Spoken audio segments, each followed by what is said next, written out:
કોઈની ક્યારેય ના લેવી. કર્મનો અચૂક નિયમ છે. આ હૃદયસ્પર્શી કથા સાંભળો. જય શ્રી કૃષ્ણ. મિત્રો, જરા એક ક્ષણ માટે વિચાર કરો. શું તમે ક્યારેય કોઈનું દિલ દુભાવ્યું છે? શું ક્યારેય કોઈ વ્યક્તિ તમારી પાસે લાચાર બનીને રડી હશે? શું કોઈએ અંદરથી દુઃખી થઈને તમને કહ્યું હશે, તમે શક્તિશાળી છો, હું કંઈ કરી શકતો નથી? જો આવું થયું હોય તો આજની આ કથા તમારા જીવનને બદલવાની શક્તિ રાખે છે. મિત્રો, શાસ્ત્રોમાં કહેવામાં આવ્યું છે કે દુનિયામાં સૌથી ભયંકર વસ્તુ કોઈની છે. કોઈ ગરીબની કોઈ દુઃખી વ્યક્તિની કોઈ નિર્દોષ જીવની સીધી ભગવાન સુધી પહોંચે છે. મિત્રો, આ સૃષ્ટિમાં જે કંઈ પણ આપણે કરીએ છીએ તેનું સંપૂર્ણ હિસાબ રાખવામાં આવે છે. આપણે વિચારીએ છીએ કે કોઈ જોઈ રહ્યું નથી, પરંતુ ભગવાનની નજરથી કંઈ છુપાયેલું જ નથી. અને ભગવદ્ ગીતામાં પણ ભગવાન શ્રી કૃષ્ણ કહે છે કે દરેક કર્મનું ફળ અવશ્ય મળે છે. અને આજે હું તમને એક એવી સત્ય ઘટના જણાવવા જઈ રહી છું જે આપણે કર્મના નિયમની શક્તિ સમજાવે છે. એક વખત એક મહાત્મા સમગ્ર ભારતમાં ભ્રમણ કરતા હતા. લોકો તેમની સેવા કરતા અને દક્ષિણામાં સોનાની મહોરો આપતા. મહાત્માજીએ આ મહોરો પોતાની માટે નહોતા રાખતા. તેમનો સંકલ્પ હતો કે જ્યારે પ્રયાગરાજમાં કુંભ મેળો આવશે ત્યારે હજારો સંતોને ભોજન કરાવશે. અને તેઓએ એક વિશેષ દંડો બનાવ્યો, અંદરથી ખોખલો દંડો, અને તેઓ ધીમે ધીમે મહોરો ભેગી કરતા ગયા. વર્ષો વીતી ગયા. અંતે દંડો મહોરોથી ભરાઈ ગયો. કુંભ મેળાનો સમય આવ્યો.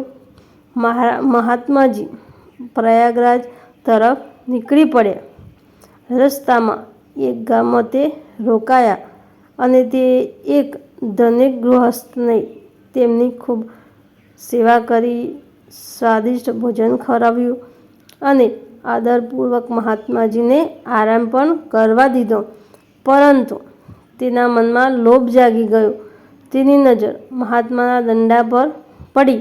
જ્યારે મહાત્માજી ઊંઘી ગયા ત્યારે તેણે તે દંડો ખોલ્યો અને અંદરની જે સોના મહોરો હતી તેની આંખો ચમકી ઉઠી અને તે લોભમાં અંધ બની ગયો. અને રાત્રે જે તેણે બધી મહોરો કાઢી લીધી અને તેની જગ્યાએ કાંકરા ભરી દીધા. સવારે મહાત્માજી અજાણ હતા અને તેઓ તે દંડો લઈને પ્રયાગરાજ પહોંચી ગયા. હજારો સંતોને નિમંત્રણ આપવામાં આવ્યું. રસોઈ તૈયાર થઈ. ભોજનની વ્યવસ્થા થઈ ગઈ. જ્યારે ખર્ચ ચૂકવવાનો સમય આવ્યો ત્યારે મહાત્માજીએ એ દંડો ખોલ્યો, પણ અંદરથી મહોરોની જગ્યાએ કાંકરા નીકળ્યા. આ જોઈને તેઓ સ્તબ્ધ થઈ ગયા. તેનું હૃદય તૂટી ગયું. તેમના મોઢેથી માત્ર એક જ વાક્ય નીકળ્યું, જે વ્યક્તિએ આ છેતરપિંડી કરી છે તે તેનો ભોગ જરૂર ભોગવશે. અને મિત્રો, સંતના હૃદયમાંથી નીકળેલી ક્યારેય ખાલી જતી નથી. થોડા જ સમય પછી તે ગૃહસ્થના જીવનમાં દુઃખનો પહાડ તૂટી પડ્યો. ધંધો બરબાદ થયો અને ધન પણ સમાપ્ત થઈ ગયું. પરિવારમાં બીમારીઓ આવી. સુખ શાંતિ નષ્ટ થઈ ગઈ.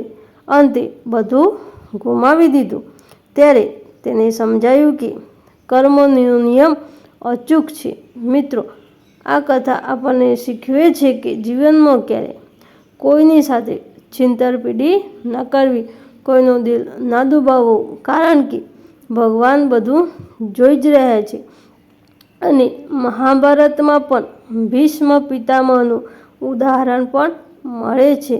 એક વખત તેમને અજાણતા એક સાપને કાંટાળી જાળીમાં ફેંકી દીધો હતો અને તે પીડામાં મરી ગયો.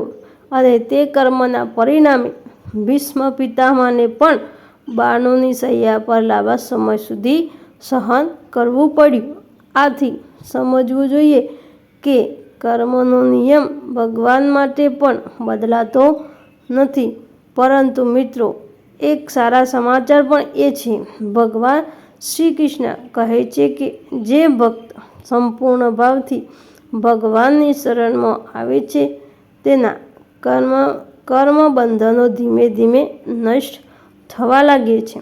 ભગવાનનું નામ સ્મરણ, ભગવાનની ભક્તિ, સત્સંગ, દાન, સેવા અને સારા કર્મો આ બધું આપણને કર્મના બંધનોથી મુક્ત કરે છે.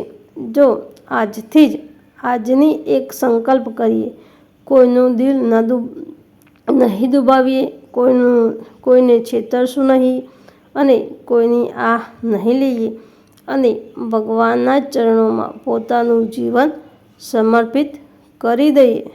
તો મિત્રો, જો તમને આ કથા ગમી હોય તો વિડીયોને લાઈક, શેર અને મારી ચેનલને સબસ્ક્રાઈબ કરવાનું ભૂલશો નહીં.